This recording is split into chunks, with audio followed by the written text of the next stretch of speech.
नमस्कार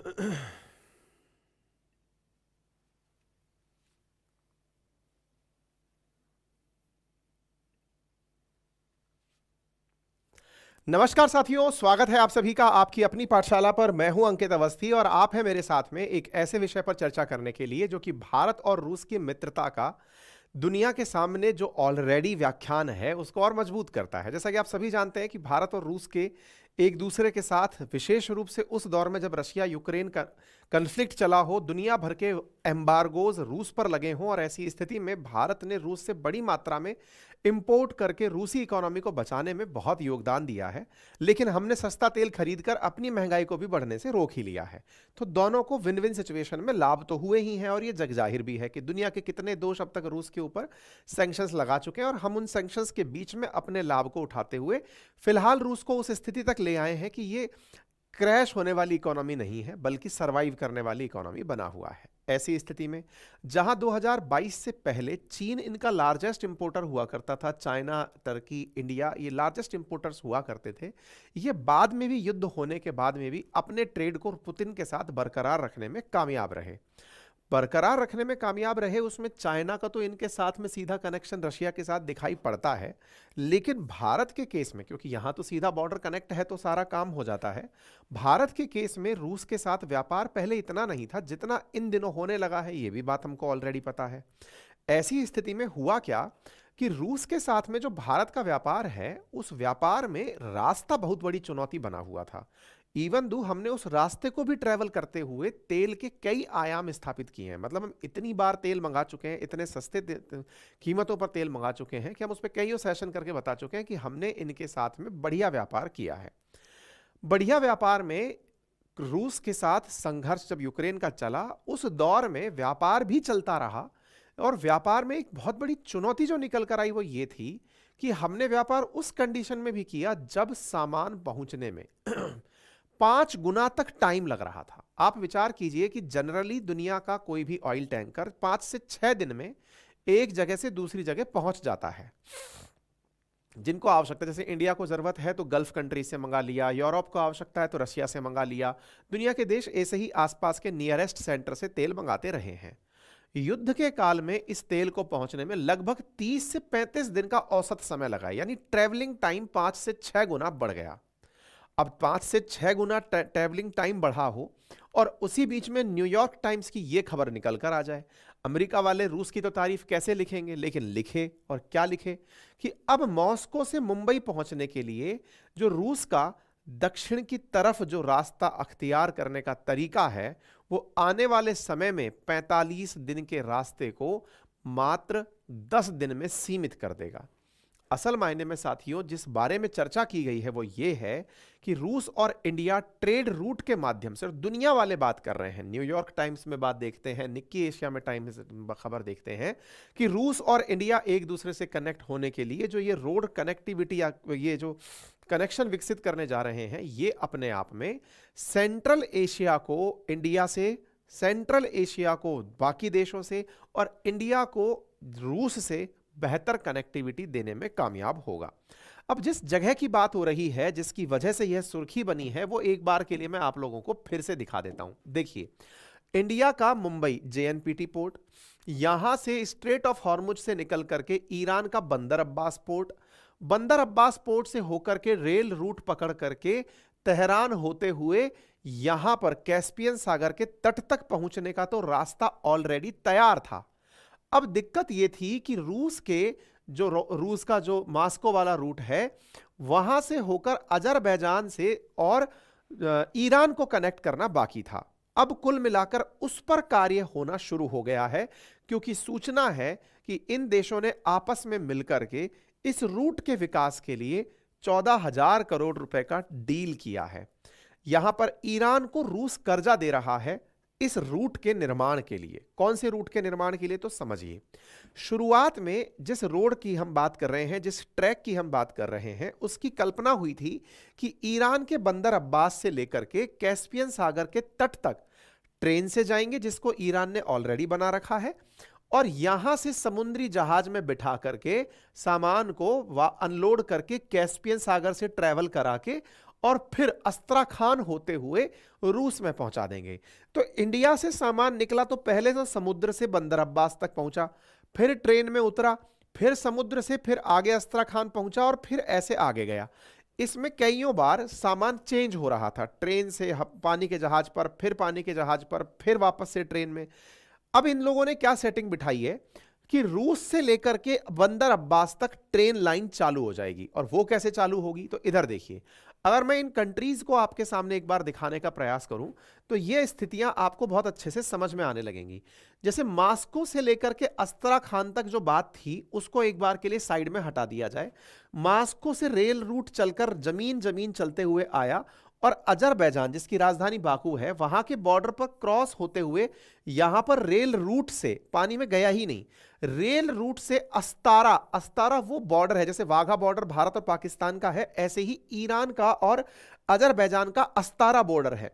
तो अस्तारा बॉर्डर पर गया, अस्तारा बॉर्डर से रास्त करके, ये जो रास्त करके जो जगह लिखी है ना, यहां पर रेल रूट का विकास किया जा रहा है। लगभग 150 किलोमीटर, 165 किलोमीटर लंबा रेल ट्रैक है जिसको बनाया जा रहा है। जैसे ही ये वाला ट्रैक बन जाएगा, ऑलरेडी बना हुआ रेल ट्रैक यहां पर आगे से आगे के लिए उपलब्ध है, तो यहां से सामान सीधा यहां आसानी से बंदर अब्बास पहुंच जाएगा। मतलब आप यह सोचिए कि सेंट पीटर्सबर्ग या फिर मॉस्को से चला हुआ ट्रेन निकल करके आया अस्तारा, अस्तारा से होते हुए रास्त और रास्त से होते हुए पोर्ट अब्बास। ये पूरा की पूरा काम पूरी तरह से ट्रेन से हो जाएगा, इसके लिए आपको उतरने की जरूरत नहीं। अब आप पूछेंगे तो ट्रेन की जगह हवाई जहाज, मतलब पानी के जहाज की जगह क्या ट्रेन आराम से पहुंचती है क्या, जल्दी पहुंचती है क्या? देखिए, ट्रेन डेडिकेटेड फ्रेट कॉरिडोर है जो चलेगा ही केवल माल लेकर के। तो एक तो लोडिंग अनलोडिंग का जो समय है वो बचेगा, दूसरा ट्रेन की स्पीड 80-90 किलोमीटर प्रति घंटे की रफ्तार, 100 किलोमीटर प्रति घंटे की रफ्तार तक हो सकती है। लेकिन समुद्र में चल रहे जहाज की जो रफ्तार है वो कुछ नॉटिकल माइल्स में होती है, 40-50 किलोमीटर प्रति घंटे की रफ्तार के आसपास चल रहे होते हैं। तो उतरना, लोडिंग अनलोडिंग और फिर से वापस चढ़ाना, तो ये अपने आप में बड़ा टाइम टेकिंग प्रोसेस है। मतलब जहाज पे कई क्यूबिक, मतलब वो रखा हुआ है, क्यूबिक तेल रखा हुआ है, और उसको लेकर के आप उतार रहे हो, चढ़ा रहे हो, तो बहुत, मतलब अपने आप में बड़ा ट्रबलसम काम है। यहां से ट्रेन चल करके चालू हुई और सीधी यहां आकर पहुंची, तो यहां से फिर आप अनलोडिंग करिए और इंडिया ले जाइए। तो ये प्रक्रिया अपने आप में जैसे ही होगी, ये अपने आप में बड़ा काम होगा। ये किसको बाईपास कर देगी? तो कहते हैं कि जैसे कभी दुनिया वालों ने मेडिटेरेनियन सी को रेड सी से जोड़ने के लिए स्वेज कैनाल बनाई थी ना, ऐसे रूस जो है वो इंडिया के साथ में, तेहरान के साथ में, यानी कि ईरान अजरबैजान के साथ में इस रूट को तलाश रहा है। अच्छा, क्या इससे केवल भारत को फायदा होगा? नहीं, भारत के साथ साथ भाई कोई भी ले, चाहे मिडिल ईस्ट में कोई सामान खरीदने वाला हो, पाकिस्तान खरीदने वाला हो, चीन खरीदने वाला हो, बंदर अब्बास आने वाले समय में बहुत बड़ा पोर्ट बन जाएगा। ठीक है ना? तो यहां से ये कनेक्टिविटी का काम इन लोगों ने डिस्कस कर लिया है। तो स्वेज कैनाल को बाईपास करते हुए अब यह ट्रैक चालू अगर होता है तो भारत के लिए दोहरी उपलब्धि होगी। कैसे? एक तरफ तो रूस से हमारी कनेक्टिविटी फास्ट हो जाएगी, और दूसरा, हाल ही में जो G20 की बैठक हुई थी तब भारत ने iMac, India middle east Europe corridor की और बात की थी। तो जैसे ईरान से होकर के सामान आएगा, ऐसे ही यूरोप से होकर के इस रास्ते, ट्रेन के रास्ते चलकर सामान आएगा। तो कहने का मतलब यह है कि रेल कनेक्टिविटी इंडिया तक सामान पहुंचाने के लिए आने वाले समय में बहुत फायदे की रहेगी। इसके लाभ क्या होंगे? लाभ सबसे बड़ा तो यह होगा कि ये जो समुद्री लुटेरों वाला जो क्षेत्र है, जो स्वेज कैनाल की गिरफ्त में आ गया है, उसके चलते जो ट्रेड बाधित होता है, आने वाले 5-7 सालों में ये पूरी तरह से बाईपास हो जाएगा।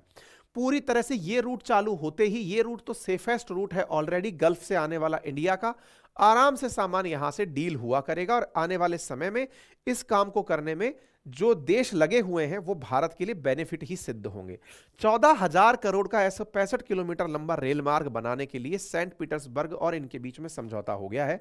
ऐसी स्थिति में ये जो ट्रेन, मतलब इन लोगों ने बकायदा डील साइन की है, और डील साइन की है किसको किससे जोड़ने के लिए? तो अस्तर शहर को रस्त से जोड़ने के लिए की है। तो देखिए, ये रस्त करके जगह दिखाई दे रही है, और इसको अस्तारा करके जो जगह है उससे ट्रेन से जोड़ने के लिए। तो ईरान में रेल की पटरी का निर्माण, तो आप कहेंगे यहां से लेके यहां तक क्यों नहीं बना दे रहे लास्ट तक? यहां ऑलरेडी बना हुआ है, मतलब यहां तक बनने के बाद में बाकी रेल रूट ऑलरेडी तैयार है। ठीक है ना? तो इस काम के होते ही 7200 किलोमीटर लंबा जो इंटरनेशनल नॉर्थ साउथ कॉरिडोर है वो कंप्लीट हो जाएगा। और ऐसा होते ही भारत के लिए तो अच्छा होगा ही, दुनिया के देश भी अब रूस के साथ बहुत अच्छे से व्यापार कर पाएंगे। अब दिमाग में आएगा इतना 1000 करोड़ रुपया 165 किलोमीटर के लिए, तो उसके पीछे का कारण यह कि यहाँ की टोपोग्राफी बड़ी मतलब विचित्र प्रकार की है। पहाड़ ही पहाड़, खंडर ही खंडर, ऊट पटांग सी जगह, उनमें एक जैसा रास्ता निकालना, उसमें पैसा खर्च होता है। और इस प्रकार से आप देख भी सकते हैं किस प्रकार का यहां पर टेरेन है। तो डिफिकल्ट टेरेन में से होकर के चीजें निकालनी है। तो ऐसी स्थिति में इंडिया का जो नॉर्थ साउथ कनेक्टिविटी प्लान है, जिसको लेकर के भारत और रूस के बीच में निरंतर बातें चल रही हैं, वो बढ़िया हो पाएगा। और अगर ऐसा हुआ तो क्या होगा? ऐसा हुआ तो भारत और रूस के बीच में व्यापार बढ़ने से जो हमारा इन दोनों के बीच में टारगेट है कि $50 बिलियन तक का हमें व्यापार करना है, वो इनके साथ आसानी से हो जाएगा। ये जो INSTC मेंबर कमेटी जो है, जिसके अंतर्गत हमने इस काम को करना शुरू किया, India north south transport corridor में, शुरुआत इंडिया, ईरान और रशिया ने ही सोचकर की थी। लेकिन धीरे धीरे हमने और देश जैसे सेंट्रल एशियन सभी देश इसमें जोड़ लिए, और भी कोई देश इसके साथ जोड़ना चाहता है तो हम इनमें जोड़ते जा रहे हैं कि भाई आ जाओ, जिसको भी लाभ लेना है। अल्टीमेटली रूस का माल बिकेगा कुल मिलाकर के, हमें क्या लाभ होगा? सस्ता माल मिलता चला जाएगा, हम तो वैसे भी मंगा रहे हैं दुनिया के देशों से, ठीक है। तो ये सारी बातें हो गई। अच्छा, इसके साथ साथ और क्या होगा, ये सब हमने कईयों बार डिस्कस किए हुए हैं। इसी बीच में भारत इनके साथ 50 बिलियन का टारगेट भी टच कर लेगा। एक चीज और है कि सर उसका क्या चल रहा है, IMST का मतलब IMC का, जिसमें India middle east corridor connectivity की बात की जा रही है। देखिए उसके अंदर अपडेट के रूप में यही चल रहा है कि जब से इजराइल वाला कन्फ्लिक्ट हुआ है, हालांकि उस पर थोड़ी सी चर्चाएं रुकी हैं, लेकिन लगातार उस विषय पर लोग आगे बढ़ते हुए रेल कॉरिडोर के निर्माण के लिए लगातार कार्य कर रहे हैं। कहा जा रहा है कि मार्च 13 को ही इंटर गवर्नमेंटल फ्रेमवर्क बना है इंडिया और UAE के बीच में, सो दैट IMEC को लेकर के प्रोग्रेस बढ़ाई जा सके। मतलब ये नहीं है कि ये ठंडे बस्ते में डला हुआ है। UAE, सऊदी अरब, ये सब मिलकर के इसको बढ़ाना चाहते हैं, क्योंकि ये भी रेल रूट के अंदर कनेक्ट होना चाहते हैं। जिस चीज की शुरुआत भारत ने G20 के अंदर की थी, आने वाले समय में हमें यूरोप से भी और रूस से भी बेहतर कनेक्टिविटी मिलेगी।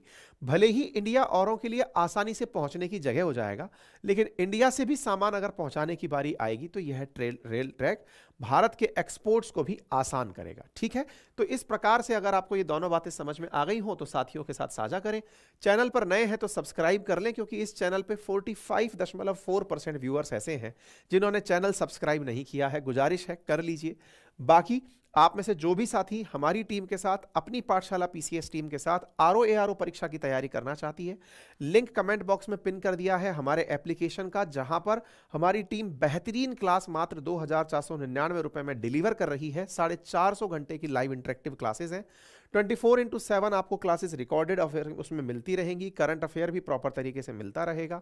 आप उन क्लासेस को एक्सेस करें, एप्लीकेशन का लिंक कमेंट बॉक्स में पिन किया हुआ है। और हाँ, क्लास में जब एप्लीकेशन पे जाकर कोर्स लेने जाएंगे, तब आपको एक व्हाट्सएप मैसेज आएगा या फिर आपके टेक्स्ट मैसेज पर मैसेज आएगा, जिससे कि लिंक दिया जाएगा पेमेंट करने का। आप वहीं से पेमेंट करिएगा। इन ऐप परचेज फिलहाल गूगल की दादागिरी के चलते बंद है, तो आप ऐसी स्थिति में जो प्रोसेस आपको बताया जा रहा है आप उसको फॉलो करें और अपने कोर्सेज को लेना सुनिश्चित करें। बाकी अपनी पाठशाला PCS पर निरंतर BPSC की क्लासेस भी चल रही हैं, जाकर उन्हें देखें। YouTube पर निरंतर क्लासेस हमारी टीम ले रही है। यूपी की तो चली रही हैं, बिहार की भी क्लासेस चल रही हैं। और अपनी पाठशाला वनडे एग्जाम्स पर भी हमारे टीचर्स बेहतरीन क्लासेस कर रहे हैं। ठीक है साहब, फिलहाल के लिए इतना ही। अपना ख्याल रखें।